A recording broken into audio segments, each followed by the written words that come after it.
Hi friends, welcome to MS world. அனைவரும் நலமா? எங்கள் ஹோம் டவுனோட ஸ்பெஷல் பந்தியானம் ரொம்ப பாரம்பரியமானது. இது மட்டன்லையும் செய்யலாம், கொண்டக்கடலையிலையும் செய்யலாம், வெஜ்ஜாவும் நான்வெஜ்ஜாவும் செய்யலாம். இன்னைக்கு நான் மட்டனில் தான் செஞ்சுருக்கேன். அது மட்டன் கம்மியாக இருந்ததுனால கொண்டக்கடலையும் கொஞ்சம் சேர்த்து போட்டு செஞ்சுருக்கேன். அதுக்கு வேக வச்ச முட்டை, வடையம், சோத்து வத்தல்னு சொல்லுவாங்க. இதெல்லாம் சூப்பரான தொட்டுக்கவா இருக்கும். அவ்வளோ நல்லா இருக்கும். கொண்டக்கடலை வச்சு ஒரு வாய் சாப்பிட்டாச்சு, மட்டன் முட்டையும் வச்சு இன்னொரு வாய் சாப்பிட்டாச்சு. சாப்பிட சாப்பிட திகட்டாது. அன்லிமிட்டடான மட்டன் மீல் சாப்பிடணும்னா இந்த ஆனம் ஒரு பெஸ்ட் சாய்ஸா இருக்கும். கண்டிப்பா ட்ரை பண்ணி பாருங்க.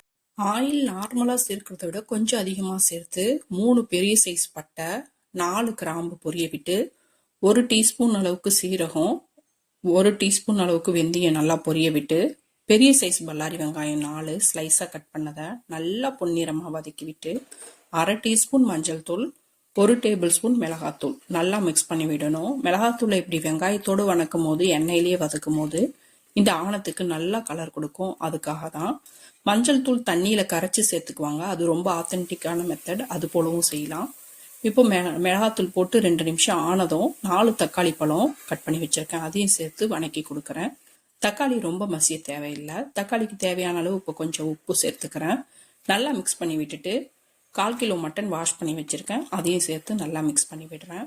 இந்த ஆணத்துக்கு புளிப்பு கொஞ்சம் அதிகமா இருக்கணும், அதனால தக்காளி நிறைய சேர்த்துக்கணும். புளி கத்திரிக்கான்னு செய்வோம், அதுல 1 ஸ்பூன் எடுத்து போட்டுக்கிட்டாலும் டேஸ்ட் நல்லா இருக்கும். தேவையான அளவு மட்டன் வேகிறதுக்கு தண்ணி ஊத்திட்டு ஒரு 5 விசில் விட்டுக்கிறேன். இந்த பக்கம் வீட்டுல சாப்பாடு வடிக்கிற அரிசியை வறுத்து அதை அரைச்சு, பொரியரிசி மாவு, கூட்டரிசி மாவுன்னு ஒவ்வொருத்தவங்க ஒவ்வொரு பேர் சொல்லுவாங்க.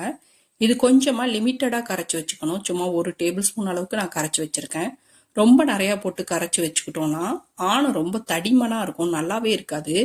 அதனால கொஞ்சமா இது பண்ணாதான் நல்லா இருக்கும். இப்போ மட்டன் நல்லா அருமையா வந்துருச்சு.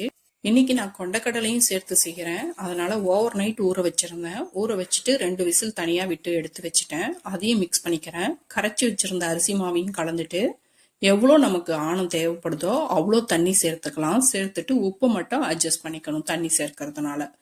இதுல புளிப்புக்காக புளிக்கத்திரிக்காய் செஞ்சு அதுல 2 கரண்டி அள்ளி இதுல போட்டுக்கலாம். இல்லைன்னா புளிக்கத்திரிக்காய் செய்யாததுனால தக்காளி தான் கொஞ்சம் அதிகமா சேர்த்துக்கணும். தாளிக்கும் போது 2 கத்திரிக்காய் கட் பண்ணி கூட தாளிச்சுக்கலாம். அவ்வளோ அருமையா இருக்கும். இப்போ தண்ணி சேர்த்ததுனால கொஞ்சம் நுரக்கட்டி வர வரைக்கும் வெயிட் பண்ணுவோம். சூடு ஏறணும். ரசத்துக்கு எப்படி நுரக்கட்டி வந்த உடனே ஆஃப் பண்ணிடுவோமோ, அது போல இதுவும் நுரக்கட்டி வந்த உடனேயே மல்லித்தூளை நல்லா மேல தூவி விட்டுறணும். கொஞ்சமா தூவினா போதும், ரொம்ப நிறைய தூவ தேவையில்லை. தூவி விட்டு உடனே ஸ்டவ் ஆஃப் பண்ணிடணும். அந்த மல்லித்தூள்லாம் ஃப்ளேவர் இறங்கி நல்லா அருமையா இருக்கும். திரும்ப நம்ம சூடு பண்ணி சாப்பிட்றோம் அப்படிங்கும் போது அப்போ நல்லா கொதிக்க விட்டுக்கலாம். ஃபர்ஸ்ட் மட்டும் நுரக்கட்டினதுலேயே ஆஃப் பண்ணிடணும். ஃப்ளேவர் அப்படியே வீடே மணக்கும். மட்டன்லாம் அன்லிமிட்டா சாப்பிட்ணுன்னா இது போல செஞ்சு சாப்பிட்டீங்கன்னா செரிமான ப்ராப்ளமே இருக்காது. இன்னைக்கு 2 பார்ட் ரெசிபி தான். 1 பார்ட்ல பந்தியானம், இன்னொரு பார்ட்ல அரிசி வச்சு சாதம் வச்சாச்சு. இதுக்கு குக்கர்ல வைக்கிற சாதம் இல்லைன்னா தம் போடுற சாதம் தான் நல்லா இருக்கும். வடிக்கிற சாதம் அவ்வளோ நல்லா இருக்காது. குக்கர்ல வைக்கும் போது நம்ம அடியிலேருந்து மேல வரைக்கும் உதுத்து விட்டு வச்சுட்டோம்னா சாப்பாடு எப்ப சாப்பிட்டாலும் அருமையா இருக்கும். ரொம்பவே ஈஸியா செஞ்சிடலாம்.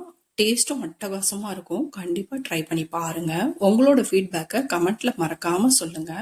இந்த வீடியோ உங்களுக்கு பிடிச்சிருந்தா லைக் அண்ட் ஷேர் பண்ணுங்க. ஃப்ரெண்ட்ஸ் அண்ட் ஃபேமிலிக்கு ஷேர் பண்ணுங்க. சப்ஸ்கிரைப் பண்ணுங்க. தேங்க்யூ.